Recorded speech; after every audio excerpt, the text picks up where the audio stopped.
좋아요, 구독. 저는 AI 이 수혜가 가장 또 크게 받을 수 있는 분야가 이 분야가 또 아닐까라는 생각이 들더라고요. 원자력 발전 분야입니다. 이 분야를 또 짚어오신 만큼 긍정적인 시각을 유지하고 계시는 것 같아요. 그렇죠. 지금 원자력에 관련되어 있는 모멘텀들이 시장에서 계속해서 부각이 되고 있습니다. 주가 흐름도 안 나오는 것 같았지만 많이 올라왔어요. 그렇기 때문에 우리가 원자력을 봐야 되는데 우리가 지금 이 AI 쪽이 발전을 하게 되면서 전력 관련되어 있는 기업들, 뭐 변압기라든지 전선 관련주들의 주가 흐름이 굉장히 좋았고요. 그리고 우리나라 같은 경우는 HBM 쪽에 대한 그 하드웨어 쪽에 대한 모멘텀들이 부각이 되면서 반도체 관련주들의 주가 흐름이 굉장히 좋았죠. 근데 여기서 우리가 투자 아이디어를 계속해서 파생을 하고 있는 상황인데 여기서 뭐 액침 냉각과 관련되어 있는 종목군들로 GST라든지 이런 종목군들도 오늘 변동성이 나오고 있습니다. 그래서 우리가 이 AI라는 큰 트렌드의 변화에서 우리가 투자할 수 있는 아이디어를 얻어야 되는데 그중에서 전력원, 에너지원에 관련된 우리가 관심이 필요하다고 저는 생각을 하고 있습니다. 그래서 지금 시장에서 뭐 신재생에너지, 풍력이나 태양광 쪽에 대한 관심도도 굉장히 높고요. 원자력 쪽에 대한 관심도도 굉장히 높은데 제가 이 세 가지 에너지원을 좀 비교를 해서 말씀을 드려보자면 우리가 지금 이 풍력이라든지 태양광 같은 경우는 개발하는데 발전하는데 비용 자체가 좀 많이 든다라는 이야기들이 있었어요. 과거에. 근데 이게 많이 평단가가 낮아졌다라는 이야기들이 나왔거든요. 근데 그런 것들을 우리가 고려를 해본다라고 하더라도 지금 원자력 같은 경우는 1kWh를 발전 용량을 만드는 데 있어서 54 정도 든다라고 한다면 신재생 같은 경우는 260 정도가 든다라고 합니다. 그러니까 단위 자체는 제가 정확하지가 않은데 수치 기준으로 거의 5배 정도 차이가 나고 있는 거죠. 2020년도 기준입니다. 그렇다라는 것은 에너지원을 만들어내는 데 있어서 원자력만큼 적은 비용으로 만들 수 있는 에너지원이 아직까지도 없다라는 부분입니다. 게다가 지금 신재생 에너지 같은 경우는 간헐적으로 에너지가 수급이 되는 과정이기 때문에 실제로 날씨라든지 여러 변수들이 많이 있다라는 거죠. 그래서 지금 AI 데이터 센터 같은 경우는 운용이 되고 있다가 한 번 정도 정전이 되거나 전력 사용량이 멈춘다라고 한다면 엄청난 큰 피해를 받을 수가 있기 때문에 에너지 공급이 굉장히 안정적으로 진행이 돼야 되는 부분들이 있습니다.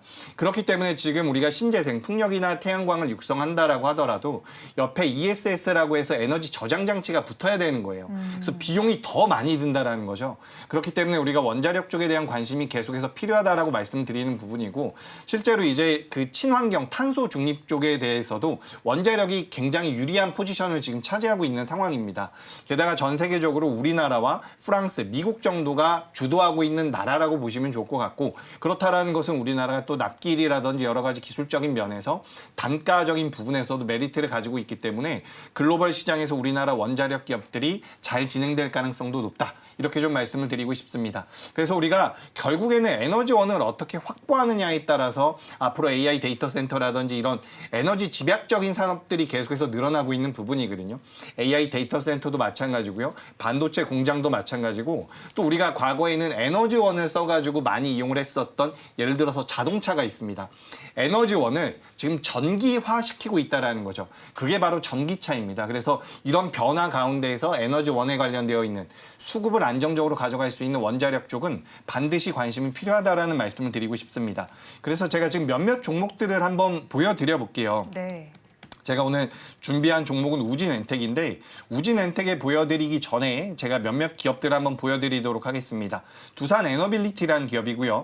한전기술이라는 기업입니다. 몇 가지 좀 작은 기업들도 더 보여드리도록 하죠. G2파워라는 기업이고요. 일진파워라는 기업인데 지금 주가 흐름이 전부 다 좋습니다. 보성파워텍 같은 경우는 전력기기 쪽과도 엮여있는 기업이지만 우리가 대표적인 원전 관련주로 분류를 하고 있죠. 그래서 제가 오늘 관심 있게 보고 있는 것은 원자력 쪽인데 관련되어 있는 종목군들의 주가 흐름이 전체적으로 좋기 때문에 저는 이쪽은 반드시 보셔야 되는 게 아닐까라는 말씀을 드리도록 하겠습니다. 네, 그럼 그 안에서도 우진엔텍을 일단 꼽아오긴 하셨잖아요. 특별히 이 종목에 집중해야 되는 이유는 어떤 걸까요? 일단 우진엔텍 같은 경우는 지금 우리나라에서도 원전 해체에 관련되어 있는 시장들이 개화를 하고 있거든요. 근데 여기서 좀 냉정하게 말씀을 드려보자면 전 세계적으로 지금 신규로 짓는 원전보다 해체를 앞두고 있는 원전이 더 많다라고 해요. 그래서 원전 해체 시장이 개화를 한다라는 거죠. 그러니까 원전이 앞으로 사양 산업이라는 뜻이 아니라 그동안 가동이 됐었던 원전들이 수명이 다해서 해체를 해야 되는데 그에 따른 시장이 굉장히 크다라는 겁니다.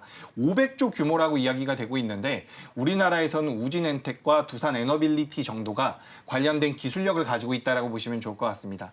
그래서 우리가 기본적으로는 우진엔텍이 포함되어 있는 원자력 시장에 대한 시장의 관심도가 늘어날 것이다. 왜냐하면 에너지 쪽에 대한 모멘텀들이 계속해서 붙는다라고 한다면 원자력 쪽이 발전을 하게 되는데 그중에서 이제 원전 해체 쪽에 대한 모멘텀까지도 가지고 있는 기업이 우진엔텍이다라고 보시면 딱 좋을 것 같습니다.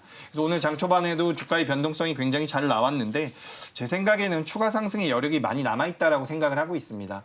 그래서 지금 이런 기업들 같은 경우는 지금 우리가 시장의 흐름을 잘 판단을 하셔야 돼요. 우리가 연초만 하더라도 반도체 쪽이 시장을 이끌어가는 모습이었다라고 한다면 지난달에는 그런 모습이 아니었거든요. 자금이 계속해서 움직이는 데에 따라서 영향을 받게 됩니다. 반도체가 강했다가 반도체가 약했다가 중국과 관련되어 있는 종목군들이 강했다가 약했다가 이런 식으로 자금이 움직이는 쪽이 있는데 제가 생각했을 때는 이 원자력 관련되어 있는 종목군들 같은 경우는 반도체가 강하든 그러니까 쉽게 말해서 수출주가 강하든 내수주가 강하든 관계없이 올해 내내 부각될 가능성이 있다라고 보고 있습니다. 그래서 저는 반도체 좀 좋게 보고 있고요. 우진엔텍에 대해서 만약에 접근을 해보신다라고 한다면 오늘 종가로 매수가 가능하고요. 네. 목표가 같은 경우는 35,000원, 손절가는 28,000원으로 의견 드리겠습니다. 네, 오늘의 종가 베팅할 종목 우진엔텍을 짚어주셨고요. 사실 월요일에도 원전 관련주를 짚어주셨습니다. BHI를 짚어주셨는데 지금 9%대 수익률이 나오고 있어요. 그러면 목표가에 도달하게 된다면 일단 한번 매도를 하는 게 나을까요? 2차 목표가를 주셔서 거기까지 대응을 해볼까요? BHI 같은 경우 2차 목표가를 제가 드릴 생각입니다. 지금 원전 쪽에 대해서 사실 항상 이슈가 됐었어요. 우리가 지금 우리나라 정책적으로도 원전을 계속해서 육성을 하고 있는 부분이죠. 그래서 작년부터 원전이 움직일 것이다라는 이야기들이 많았는데 주가 흐름이 예상에 미치지 못했었거든요. 네. 근데 최근에는 제가 앞서서도 종목들을 쭉 돌려서 보여드렸지만 원전 쪽이 알게 모르게 올라오고 있는 부분들이 있습니다. 그래서 지금 전력기기 관련주들이 굉장히 강한 모습을 보여왔는데 그 후속이 된다라고 한다면 저는 원전 쪽이 될 가능성이 굉장히 높다라고 보고 있고 그동안 좀 어려움을 많이 줬었던 업종이기 때문에 개인 투자자분들께서 나 원자력 안 할 거야 라고 생각하실 수 있는데 이번만큼은 주가 흐름이 좀 다르지 않을까라고 저는 생각하고 있기 때문에 긍정적인 말씀 드려봅니다. BHI 역시 만약에 목표가가 달성이 된다라고 한다면 제가 뭐 그때 나와서 또 말씀드리겠지만 전 추가적인 상승 가능성이 높다라고 보는 부분이라 이런 점까지 참고를 하시면 될 것 같습니다. 네, BHI 추가적인 상승 가능성이 있겠다고 짚어주셨습니다. 이어서 본부장님께서 가지고 오신 섹터도 좀 알아보겠습니다. 네네. 필라델피아 반도체 지수의 상승률도 좋았고요. 반도체 섹터도 오늘 관심을 가져볼 만한 섹터인 것 같습니다. 네네. 맞죠? 그렇죠. 일단은 저도 오늘 좀 안 그래도 이제 IT 쪽에서 좀 가지고 왔는데 실질적으로 지금 시장의 수급이 저는 바뀌지가 않았다고 보고 있거든요. 그러면 결국 시장에 대한 부분들에 강하게 좀 수급을 작용해 줄 수 있는 부분들은 당연히 뭐 AI 반도체 특화가 되어 있는 좀 기업이라고 생각을 하고 있고 일단 이제 그 중에서도 저는 온디바이스 AI 쪽에 대한 모멘텀이 좀 강화가 되고 있는 이 제주 반도체 좀 가지고 나왔습니다. 제가 이제 제주 반도체 같은 경우는 계속해서 지금 말씀을 드리는 부분들은 일단 뭐 온디바이스 AI 쪽에서는 강한 좀 대장 역할도 많이 했었던 기업이고요. 또 최근에 또 온디바이스 AI 쪽 관련한 좀 이슈도 하나둘씩 좀 나와주고 있는 상황이거든요. 그만큼 지금 이슈화가 되고 나서 어느 정도 가격이 빠지면서 일단은 좀 조정 기간을 좀 거친 상황이다 보니까 실질적으로 좀 온디바이스 AI 쪽에 대한 부분들의 재료가 소멸이 되지가 않는다고 하게 되면은 일단 이 모멘텀은 다시 한 번 더 좀 특화가 될 가능성이 굉장히 높다고 보고 있는 상황입니다. 일단 이제 제주 반도체 같은 경우가 어떻게 보면 이제 반도체 기업의 R&D를 좀 전문으로 하는 팹리스 기업이에요. 근데 보통 이제 팹리스 기업들 같은 경우가 시스템 반도체라 하죠. 비메모리 반도체 쪽에 대한 사업을 좀 주력으로 많이 합니다. 근데 이제 제주 반도체 같은 경우는 반대로 메모리 반도체 사업까지도 같이 운영을 하고 있거든요. 그렇기 때문에 오히려 지금은 팹리스 업체이기도 하지만 메모리 반도체 사업까지도 같이 좀 운영을 한다라고 좀 보시면 되시고 일단 이제 이미 국내에서도 좀 어떻게 보면 유일하게 퀄컴이나 미디어텍 측에서도요. LP 디램에 대한 좀 인증을 받은 국내에서 좀 굉장히 유일한 기업 중에 하나입니다. 그렇기 때문에 그만큼 기업에 대한 가치성은 갈수록 더욱더 부각이 될 가능성이 굉장히 좀 높다고 보고 있는 상황이고 이미 지금 자동차 전장용 메모리 반도체까지도 지금 실적이 계속 올라와주고 있는 상황이거든요. 그러면 이제 올해 우리가 좀 기대해 볼 수 있는 모멘텀은 온디바이스 AI 모멘텀과 전장용 사업에 대한 메모리 실적이 개선될 수 있을 거란 이 모멘텀까지도 일단은 기대를 해볼 수가 있다라고 보게 되면은 일단 제주 반도체 같은 경우가 다시 한번 더 반등 기조가 좀 강하게 들어설 가능성이 굉장히 좀 높다고 보고 있는 상황이고요. 일단 이제 수급적인 면만 봐도 최근 좀 3일간 프로그램 매수세가 좀 굉장히 강하게 들어와주고 있습니다. 특히 오늘이 좀 강하게 들어와주고 있는 상황에서 외국인들이 다시금 3일째 매수세를 좀 넣어주고 있는 상황이거든요.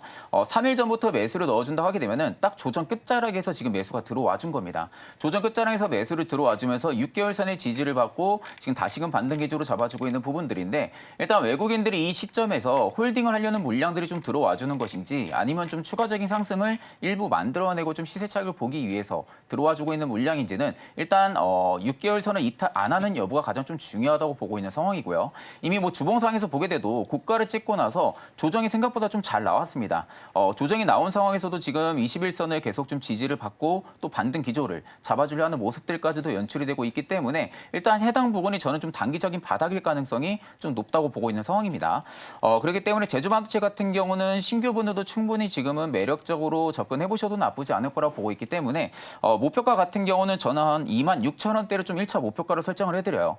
26,000원대의 좀 매물이 일단은 좀 강하게 작용을 해줄 가능성이 높습니다. 이 박스 라인에 26,000원을 돌파를 해주게 된다고 할 경우에는 저는 일단 3만 원대까지도 충분하게 올라갈 가능성이 좀 높다고 보고 있는 상황이다 보니까 그 점을 좀 참고를 하시고 손절가 같은 경우는 제가 21,500원을 제시해드리겠습니다. 오늘 종가 베팅할 종목을 제주 반도체를 가지고 오셨습니다. 그리고 지난 8일에도 한미 반도체를 짚어주셨던 바가 있었습니다. 네. 오늘 장중에 목표가를 터치한 모습이 나타나기도 했습니다. 자, 그래서 오늘 매도를 또 못하신 분들도 있을 것 같은데 그러면 2차 목표가는 어디까지 가져가면 좋을까요? 일단 저는 2차 목표가 같은 경우는 한 번 더 재차 신고가 노려보셔도 나쁘진 않을 거라고 보고 있거든요. 일단 뭐 지금 한미반도체 같은 경우는 뭐 더 이상 말씀 안 드려도 굉장히 좀 많이 아실 겁니다. 뭐 그만큼 지금 시장에서는 메가 트렌드의 자리를 잡고 있는 종목 중에 하나이기도 하고요. 그리고 이제 삼성전자나 SK하이닉스 쪽에서도 계속해서 어떻게 보면 지금 한미반도체의 무기를 가지고 싸울 수밖에 없는 상황이다 보니까 이 경쟁전이 계속해서 심화가 되면 심화가 될수록 한미반도체 입장에서는 당연히 수익성이 좋아질 수밖에 없는 구조가 되는 거죠. 그런데도 지금 고가에서 제가 전에도 말씀을 드렸지만 신고가를 찍고 나서 소폭 빠졌는데 오히려 고가권에서 박스를 치면서 움직인다라는 부분들은 다소 지금의 주가가 한 차례 쉬어가지만 이미 박스, 즉 저점이 잡혔을 가능성이 높다는 겁니다. 그러니까 지금은 한미반도체 기업의 밸류를 놓고 봤을 때는 뭐 물론 지금 실적 대비했을 때는 굉장히 고평가일 가능성이 높겠죠. 근데 다만 한미반도체가 앞으로의 외형 성장을 끌어써가지고 지금 주가에 대입을 시켰다고 하게 되면은 저는 일단 한 번 더 52주 신고가를 한 번 더 노려볼 가능성도 굉장히 좀 높다고 보고 있는 상황이고 여전히 수급이 뭐 크게 나가고 있는 모습들도 없습니다. 그렇기 때문에 그만큼 시장에서도 여전히 뭐 외국인과 기관, 개인 투자자 할 거 없이 더욱더 지금 관심을 가지고 있는 상황이다 보니까 저는 오히려 만약에 지금 매도를 못 해가지고 가지고 있다 하실 경우에는 저는 일단 한 번 더 재차 신고가를 노려보셔도 나쁘지 않을 거라 보고 있고요. 만약에 신고가까지 안 가고 다시 한 번 더 문턱에서 좀 내려온다고 할 경우에는 저는 일단 12만 6천 원대를 지지해 주는지 이 여부를 좀 체크하신 다음에 대응을 하시면 되실 것 같습니다.